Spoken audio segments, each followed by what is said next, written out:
Hello everyone, welcome back to my YouTube channel. आज है 1 सितंबर और आज की क्लास के अंदर अपन जो कुमार गौरव सर के द्वारा 1 सितंबर को जो क्लास करवाई गई है तो उसी क्लास का अपन हैंड रिटन नोट्स के रूप में रिवीजन करेंगे। तो इस क्लास के अंदर आपका टाइम भी बच जाएगा और जो सर के द्वारा कंटेंट करवाया गया है उस पूरे कंटेंट का रिविजन भी हो जाएगा। तो आज की क्लास है वो वेरी इंपॉर्टेंट होने वाली है। तो चलो करते हैं आज की क्लास की शुरुआत क्वेश्चन नंबर 1 से। मेरा बिल मेरा अधिकार योजना। तो जो मेरा बिल और मेरा अधिकार योजना है इसकी शुरुआत 1 सितंबर 2023 को की गई है, मतलब आज ही के दिन। इस योजना के अंतर्गत ही 1 करोड़ रुपए तक का इनाम दिया जाएगा। यह एक प्रोत्साहन योजना है और इस योजना को पायलट प्रोजेक्ट के रूप में ही असम, गुजरात और हरियाणा 3 राज्य हैं, दमनदीप, दादर नागर हवेली तथा पुडुचेरी, ये 2 जो केंद्र शासित प्रदेश हैं यहाँ पर इसको लॉन्च किया गया है। तो असम, गुजरात, हरियाणा राज्य, दमनदीप, दादर नागर हवेली तथा पुडुचेरी यहाँ केंद्र शासित प्रदेश के अंदर ही इस योजना को लॉन्च किया गया है। 3 को भी याद रख लीजिएगा। अब देखते हैं कि जो दमनदीप और दादर नागर हवेली है केंद्र शासित प्रदेश, इन दोनों को एक कब किया गया था? तो 26 जनवरी 2020 को ही। तो वर्तमान में भारत में 28 राज्य और 8 केंद्र शासित प्रदेश हैं। आगे देख लेते हैं कि जीएसटी है वो 101वां संविधान संशोधन हुआ है, लागू किया गया था 1 जुलाई 2017 को। यह एक अप्रत्यक्ष कर है, समवर्ती सूची पर लगाया गया टैक्स होता है जीएसटी। समिति है विजय केलकर समिति। पहला राज्य कौन है जहां पर जीएसटी को अपनाया था? तो असम है। जीएसटी काउंसिलिंग का उल्लेख अनुच्छेद नंबर 279A के अंदर है और जीएसटी का उल्लेख है वो 246 के अंदर 246A के अंदर है। तो इसको भी याद रख लीजिएगा। अब देखते हैं कि इंपॉर्टेंट फैक्ट, जीएसटी काउंसिल के अध्यक्ष कौन होते हैं? तो वित्त मंत्री। और वर्तमान में भारत की वित्त मंत्री कौन है? तो वो आपको कमेंट सेक्शन के अंदर उनका नाम बताना है। आगे है संविधान की समवर्ती सूची के अंदर ही वर्तमान में कितने विषय हैं? तो वर्तमान में 52 विषय हैं और मूल संविधान के अंदर 47 विषय थे। संघ सूची के अंदर वर्तमान में 100 विषय हैं, राज्य सूची के अंदर वर्तमान में 61 विषय हैं। तो इनको याद रख लीजिएगा, वेरी इंपॉर्टेंट है। इस क्लास की पीडीएफ है वो आपको टेलीग्राम पे मिल जाएगी। टेलीग्राम का लिंक इस वीडियो के कमेंट सेक्शन के अंदर मैं पिन कर दूंगी, तो वहां से आप इसकी पीडीएफ प्राप्त कर सकते हैं। आगे देखते हैं क्वेश्चन नंबर 2। कपाला मंत्री स्तरीय घोषणा का संबंध है वो किससे है?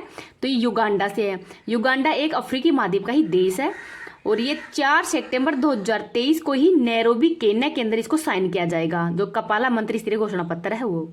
तो क्यों किया जा रहा है?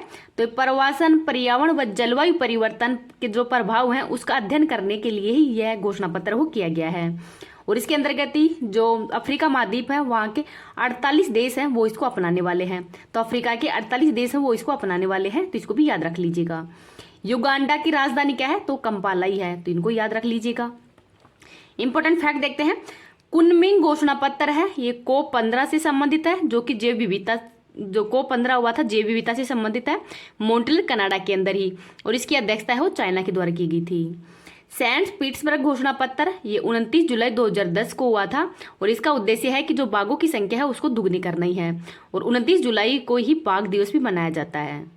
आगे है कि मकर रेखा को 2 बार काटने वाली नदी कौन सी है? तो लिम्पोबे नदी है। भूमध्य रेखा को 2 बार काटने वाली नदी कांगो नदी है। कर्क रेखा को 2 बार काटने वाली नदी माही नदी है, जो भारत के अंदर राजस्थान में है। सहारा मरुस्थल का दक्षिण के अंदर विस्तार है वो क्या कहलाता है? तो साहिल प्रदेश कहलाता है, तो इसको भी याद रख लीजिएगा। अब अगर आपको ये क्लास पसंद आ रही तो प्लीज आप इसको ज्यादा ज्यादा लाइक और शेयर कर देना। अभी तक चैनल पे नए हो, चैनल को सब्सक्राइब नहीं किया तो प्लीज चैनल को सब्सक्राइब भी कर लेना। क्वेश्चन नंबर 3 देखते हैं। ओरोन विमान है ये लॉन्च किया है इजराइल के द्वारा और ये विश्व का पहला खुफिया जानकारी एकत्रित करने वाला ही विमान है। इसके अंदर सेंसर, कैमरे और AI आधारित ये विमान है, तो इसको इजराइल के द्वारा ही लॉन्च किया गया है। यह 40,000 से 50,000 फीट की ऊंचाई पर उड़ने में सक्षम भी है। तो इसकी क्षमता कितनी है? तो 40,000 से 50,000 की फीट की ऊंचाई पर ये उड़ने में सक्षम भी है। इंपॉर्टेंट फैक्ट देखते हैं, तेजस तो ये हल्का लड़ाकू एयरक्राफ्ट है और इसका निर्माण है वो हिंदुस्तान एरोनॉटिकल लिमिटेड के द्वारा किया गया है। प्रचंड क्या है? तो ये हल्का लड़ाकू हेलीकॉप्टर है और इसका निर्माण भी हिंदुस्तान एरोनॉटिकल लिमिटेड के द्वारा ही किया गया है। MQ-9 रिपर ड्रोन तो ये USA से ही भारत के द्वारा इसको खरीदा जा रहा है। लॉन्ग रेंज गन है तो ये प्रबल है और ये 50 मीटर तक की इसकी रेंज है और इसका निर्माण है वो कानपुर के अंदर किया गया है। इजराइल सीमा किस सागर से लगती है? तो इजराइल की जो सीमा है वो भूमध्य सागर से लगती है, तो इसको भी याद रख लीजिएगा। आगे देखते हैं क्वेश्चन नंबर 4। चंद्रयान 3 के प्रज्ञान रोवर ने ही चंद्रमा के दक्षिणी ध्रुव पर किसकी पुष्टि की है हाल ही के अंदर? तो सल्फर या गंधक है इसकी पुष्टि की है। को किसके द्वारा? तो जो LIBS लेजर प्रेरित ब्रेकडाउन स्पेक्ट्रोस्कोपी है इसके द्वारा ही सल्फर की जो खोज है उसकी पुष्टि की है। चंद्रयान 3 है, इसको लॉन्च किया गया था 14 जुलाई 2023 को ही LVM 3 M4 रॉकेट के द्वारा 2:35 पर, और 23 अगस्त 2023 को ही यह चांद की जो साउथ पोल है वहां पर लैंडिंग कर गया था। तो लैंडिंग किसने किया है? तो विक्रम लैंडर के द्वारा ही। जहां पर ये लैंडिंग किया है वो जगह अब शिव शक्ति के नाम से भी जानी जाएगी, तो इसको भी याद रख लीजिएगा। पेलोड कौन कौन से थे इसमें? तो रंभा, चेस्ट, स्पेस और LIPS है वो इसमें पेलोड थे। इंपॉर्टेंट फैक्ट देखते हैं, आदित्य L1 मिशन है ये सूर्य के अध्ययन के लिए ही 2 सितंबर 2023 को लॉन्च किया जाएगा, मतलब कल इसको लॉन्च किया जाएगा। लूना 25 मिशन ये रूस का है और ये भी जो साउथ पोल है वहां पर लैंडिंग करते समय फेल हो गया है। चंद्रयान 1 ये PSLV C11 के द्वारा ही भेजा गया था 2008 के अंदर। चंद्रयान 2 GSLV M के 3 के द्वारा भेजा गया था 2019 के अंदर, और यह भी विक्रम जो लैंडिंग करते समय ही ये भी फेल हो गया था। आगे देखते हैं क्वेश्चन नंबर 5। भद्रवाह राजमा और रामबन सुलही शहद है इसको GI टैग दिया गया है, तो ये किस राज्य के हैं? जम्मू कश्मीर के हैं। हाल ही के अंदर जम्मू कश्मीर की बसहोली पेंटिंग को GI टैग दिया गया था। हुड कार्विंग लकड़ी पर जो नक्काशी है इसको GI टैग लद्दाख का है। ये राजौरी चिकरी हुडक्राफ्ट अनंतनाग का मुस्क बुद्धजीत चावल है इसका GI टैग भी दिया गया है, और ये भी कहाँ का है? तो ये भी जम्मू कश्मीर का है, तो इसको भी याद रख लीजिएगा। GI टैग है ये 1999 का एक्ट है, और पहली बार GI टैग है वो 2004 के अंदर ही दार्जिलिंग की चाय को दिया गया था। 10 वर्ष के लिए दिया जाता है, और मंत्रालय है वाणिज्य एंड उद्योग मंत्रालय। इंपॉर्टेंट फैक्ट देखते हैं, कम्बक अंगूर ये तमिलनाडु का है, सुंदरजा आम मध्य प्रदेश के रीवा जिले का है।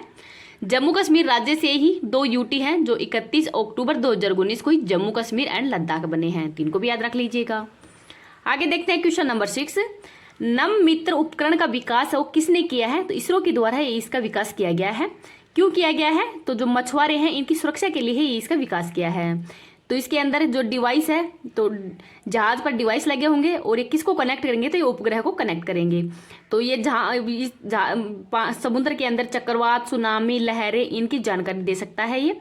और इसके अंदर जो पैनिक बटन है वो भी लगा हुआ है, अगर कोई समस्या आती है तो उसको दबाने के बाद में कंट्रोल रूम तक ये सूचना पहुंच सकती है, और कंट्रोल रूम तक जो भी समस्या है उसका समाधान किया जा सकता है। अब देखते हैं कि इसरो की स्थापना 15 अगस्त 1969 में की गई है। हेडक्वार्टर बेंगलुरु में है, और इसके वर्तमान में हेड है एस सोमनाथ। तो एस सोमनाथ वो इसके वर्तमान में हेड है। इंपॉर्टेंट फैक्ट देखते हैं, लीगो प्रोजेक्ट तो हिंगोली महाराष्ट्र के अंदर इसको स्थापित किया गया है। निसार क्या है? तो NASA ISRO synthetic aperture radar है।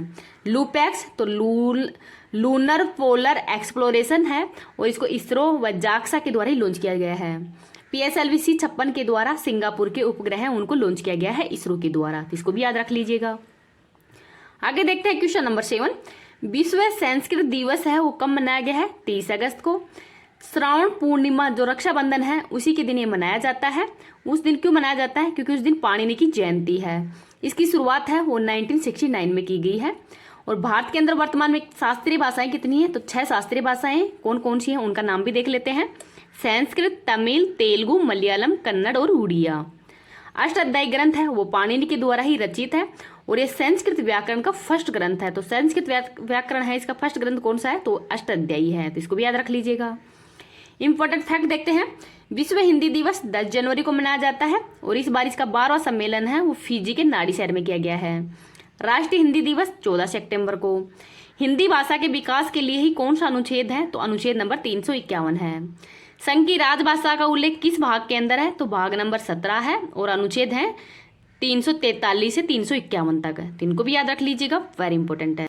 क्वेश्चन नंबर 8 देखते हैं, प्रोजेक्ट 17A का 7वां और अंतिम स्टील्थ युद्धपोत है वो कौन सा है? तो INS महेंद्रगिरी है, और इसको लॉन्च किया है उपराष्ट्रपति जगदीप धनखड़ के द्वारा ही हाल ही के अंदर इसको मुंबई के अंदर लॉन्च किया गया है। तो जो प्रोजेक्ट 71 का जो 7वां जहाज है इसको लॉन्च किया है उपराष्ट्रपति के द्वारा ही। इसका निर्माण मजगांव डॉक लिमिटेड मुंबई में ही किया गया है, और इसका 6ठा जहाज है वो है INS विंध्यगिरी। इसको लॉन्च किया था राष्ट्रपति द्रौपदी मुर्मू जी के द्वारा। तो राष्ट्रपति द्रौपदी मुर्मू जी के द्वारा INS विंध्यगिरी है इसको लॉन्च किया गया है, तो इसको भी याद रख लीजिएगा। इंपॉर्टेंट फैक्ट देखते हैं, वरुणास्त्र क्या है, तो ये हैवी वेट टोरपीडो है। तो भारत का पहला स्वदेशी हैवी वेट टोरपीडो है। प्रोजेक्ट 75 के तहत ही 6 जहाज को निर्माण किया गया है भारत और फ्रांस के सहयोग से ही। कलवरी, खांडेरी, करंज, वेला, वागसीर और वागीर। तो वागसीर एंड वागीर, तो ये 6 जो जहाज है इनका निर्माण किया गया था मझगांव डॉक लिमिटेड के अंदर ही। INS विक्रांत क्या है, तो ये भारत का पहला स्वदेशी विमान वाहक पोत है और इसको लॉन्च किया गया था कोच्चि, केरल से। आगे देखते हैं question number 9। Voice to parliament है, ये ऑस्ट्रेलिया के अंदर ही शुरू किया गया था राष्ट्रीय जनमत संग्रह के लिए। तो यहाँ के जो मूल निवासी हैं उनको संविधान में अधिकार दे या न दे, इसके लिए ही यहाँ पर जनमत संग्रह किया जाएगा। इसके अंतर्गत ही ऑस्ट्रेलिया के जो 6 राज्य हैं उनमें से 4 राज्यों के अंदर अगर बहुमत मिल जाएगा तो ये पारित हो जाएगा। इंपॉर्टेंट फैक्ट देखते हैं, हेरिस पार्क है, ये ऑस्ट्रेलिया के अंदर ही है और वर्तमान में इसका नाम है लिटिल इंडिया कर दिया गया है। मालाबार अभ्यास तो भारत, जापान, USA और ऑस्ट्रेलिया के मध्य ही किया जाता है। इस बार इसका आयोजन ऑस्ट्रेलिया के सिडनी शहर में किया जा रहा है। समवर्ती सूची किस देश से ग्रहण किया गया है, तो ऑस्ट्रेलिया से ग्रहण किया गया था। हैदराबाद का विलय है वो भारत में 1948 के अंदर ही ऑपरेशन पोलो के द्वारा किया गया है। जूनागढ़ का विलय है वो जनमत संग्रह के द्वारा किया गया था। और जम्मू कश्मीर का विलय है वो विलय पत्र के हस्ताक्षर के द्वारा ही किया गया था, तो इसको भी याद रख लीजिएगा। आगे देखते हैं क्वेश्चन नंबर 10। एनटी रामाराव की स्मृति के अंदर ही 100 रुपए का सिक्का किसने जारी किया है, तो राष्ट्रपति द्रौपदी मुर्मू जी के द्वारा ही जारी किया गया है। और जो एनटी रामाराव है ये आंध्र प्रदेश के 3 बार मुख्यमंत्री रह चुके हैं और एक फेमस एक्टर भी हैं। तो 3 बार मुख्यमंत्री कहाँ के रह चुके हैं, तो आंध्र प्रदेश के। क्वेश्चन नंबर 11 देखते हैं। चंडीगढ़ की श्वेता शारदा बनी मिस दिव्या यूनिवर्स 2023। तो जो चंडीगढ़ की श्वेता शारदा है वो मिस दिव्या यूनिवर्स 2023 बनी है, तो इसको भी याद रख लीजिए। राष्ट्रपति से संबंधित महत्वपूर्ण अनुच्छेद देखते हैं। अनुच्छेद 52 के अंदर भारत का एक राष्ट्रपति होगा, इसका उल्लेख किया गया है। अनुच्छेद 53 राष्ट्रपति के अंदर ही कार्यपालिका की शक्ति निहित होंगी। अनुच्छेद 54 राष्ट्रपति के निर्वाचन में कौन कौन भाग लेगा। अनुच्छेद 55 राष्ट्रपति के निर्वाचन की रीति। अनुच्छेद 56 राष्ट्रपति का कार्यकाल। अनुच्छेद 57 राष्ट्रपति पुनः निर्वाचन का पात्र होगा। अनुच्छेद 58 योग्यता। अनुच्छेद 59 राष्ट्रपति की सेवा शर्तें। अनुच्छेद 60 शपथ। अनुच्छेद 61 महाभियोग प्रक्रिया।